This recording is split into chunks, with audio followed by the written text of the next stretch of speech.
Is that weird? You think it has a lot to do with, the internet age and everything, that you guys can go to another country and get off a plane and there's people there that know you, they know everything about you? I think definitely has. I mean, we played 2 shows in Mexico back last year, and we don't have an album out or anything. We don't have distribution there or anything, so it's all just the internet.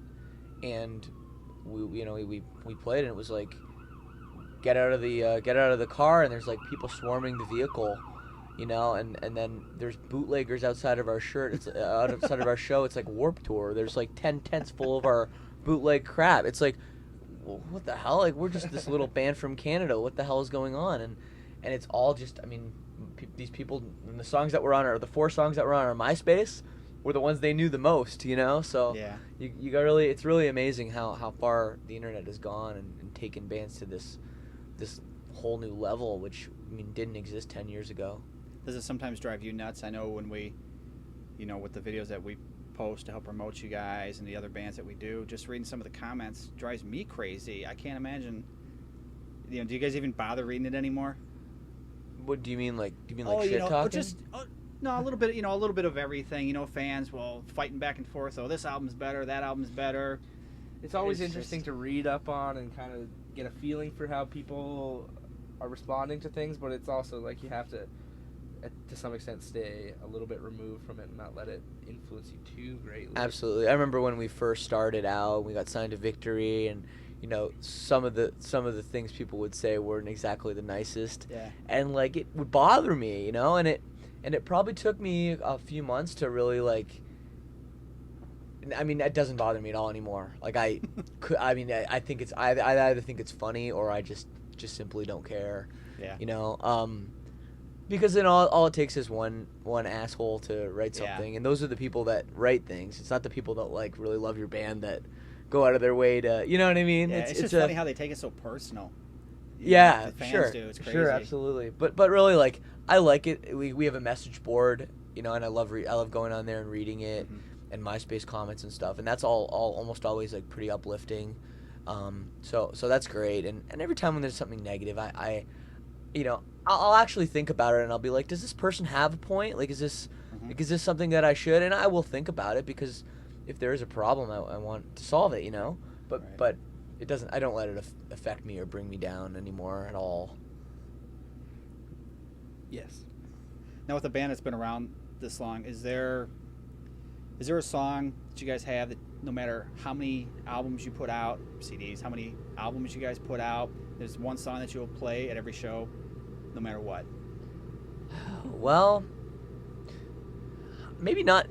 Well, there are definitely some songs that people come to our show and expect to hear. And like Bleeds No More and My Heroine and Smile in Your Sleep, and I think those are songs that we're always going to play on a regular basis, probably no matter what.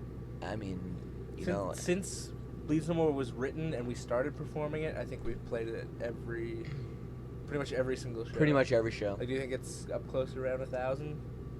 Because we didn't play that many shows before it was. It's probably close. It's probably close to 1,000. That's crazy. Yeah. So there definitely is songs, and kids, they come to the show and expect to hear them, and Right.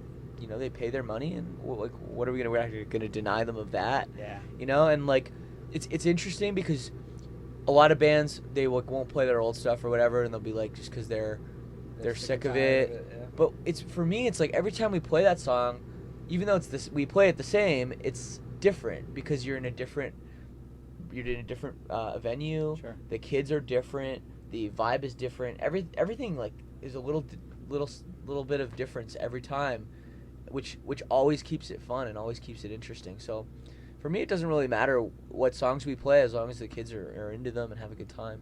Right. And it's maybe the first time they've seen it live, so it's new to them. Absolutely. There's always, I'm sure, at least probably 10 or 15, 20% of the crowd that has never even heard of your band before at every show, I'm sure.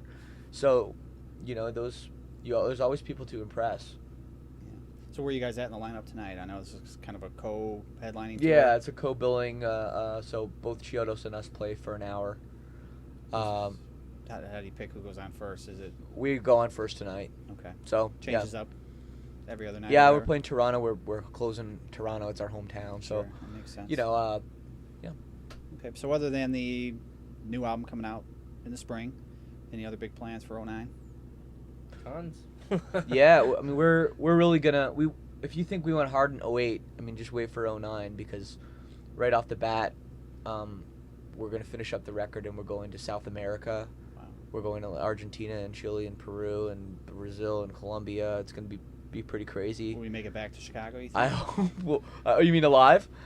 Yeah. Well. No, we absolutely will make it back to Okay. Chicago. Our record is supposed to come out around maybe mid-April. We're hoping, and hopefully around then we'll be able to do another headlining show in Toronto. In Chicago. Yeah. Awesome. Because I know the last time you guys played here, that was the first time for a while that you'd been here. You had mentioned on stage it had been years or so since you'd been to Chicago, and I don't think it's been more than a year, ever. Has maybe it? you were Maybe a exaggerating year and a on half. stage. I'm not sure, but Sometimes you it said feels like it. yeah. I think I might have said we'd been coming here for years. Okay. Because Chicago's definitely an important city to us. Actually, our first ever U.S. show we ever played was in Chicago. Fireside we played Bowl. the Yeah. Fireside you Bowl was our mentioned that. first one. It was I think there was like 40 kids there. It's fun.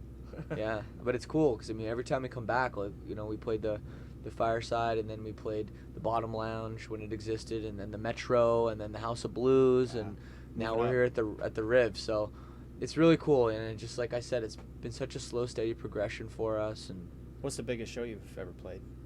ever, Yeah. we played some festivals in Germany that were like 80,000 people. Those are pretty big. We played the That's crazy. Tokyo Dome with Avril Lavigne. It was like 35,000. Sorry about that. That's all right. What is that like? I mean, is it different for you guys, or is it just another show? It's kind of a little bit of both. Like, when they get that big, it's almost so big that you can't really tell the difference between 10,000 people and 30,000 people because you can only see so far. Mhm. You know. Yeah. And it again, when it's that big, it's a lot less personal and a lot more disconnected. So it's kind of like we're just up on stage doing our thing, you're down there doing your thing. Yeah. But it kind of meets in the middle somehow. So it's interesting. I like playing slightly smaller shows. Have you played any really small shows in the past year? Oh yeah, we played a couple of those Australian dates. Were in little hole in the wall type clubs. Were they? Yeah, that last one was a pretty small club. I mean, still a couple hundred, I can't but remember. a couple hundred is a lot different than 30,000. you know? Yeah, no, we haven't played. UK. We haven't done a show in a while though where it was where 50 kids showed up. No. We haven't had a show like that in years. Although I wouldn't mind Those doing 18 one. No, that would be fun. Yeah. Those 18 dates we did in the UK or whatever, or 16 dates. There were some some really small clubs. I mean, there were packed. some clubs that only held 200 people. They were sold out and just Wow. sweaty and crazy. And it's fun. I mean, there's really not a type of show I prefer. You do the 80,000 cap festivals for a while, and you kind of get sick of it, and then you do the 200 person crazy shows for a bit, and you kind of get sick of that, and then it's all fun, and it's all. I didn't know It you guys would keeps do a it small fresh. show anymore. Depending where, if we can play a show somewhere crazy that can only be a small show, I mean, we'll go Really? do that Yeah, small show. Yeah. There's a lot of countries where we're going for the first time. Actually, Norway was really small. Norway was actually went- the smallest show we Yeah, played in that probably, was there was maybe 5 years. maybe 80 kids there at that show. No kidding. But it was cool. It was amazing. We're in That was a Norway. fun show. Why would anyone know us? The only people that know us there, it's just the people that found out about us on the internet. Yeah. But I mean, the kids that were there had a blast, and they were all super into it. They were all huddled up against the barricade, 2 rows Yeah. deep or whatever, and shouting along Yeah. and everything. So they were cool. having a good time, so we were having a good time. Absolutely. Amazing. That's cool. Well, we are going to let you guys get ready for your show tonight. We appreciate your time, and hopefully we'll see you back in Chicago Absolutely. later in 09, huh? Yes, Of course. All right, thanks, guys. Thank you. Thanks.